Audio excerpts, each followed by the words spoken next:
Assalamualaikum warahmatullahi wabarakatuh.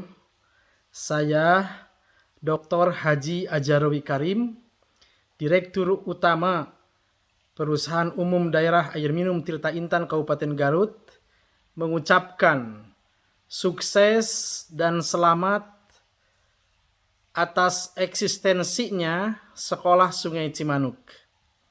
Mulyono Kadapi, penggagas Sekolah Sungai Cimanuk, mengingatkan kita bahwa Sungai Cimanuk adalah mahakarya Sang Pencipta Allah Subhanahu wa Ta'ala, peninggalan purba, fosil alam begitu indah, panjang membentang yang tidak ternilai harga dan manfaatnya bagi umat manusia, khususnya untuk masyarakat Kabupaten Garut.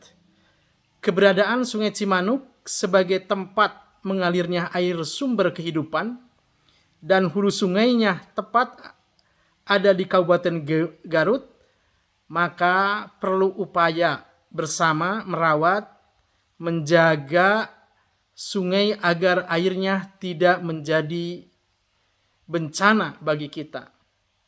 Merawat, menjaga itu definisi lain dari pendidikan. Dan pendidikan itu erat kaitannya dengan sekolah.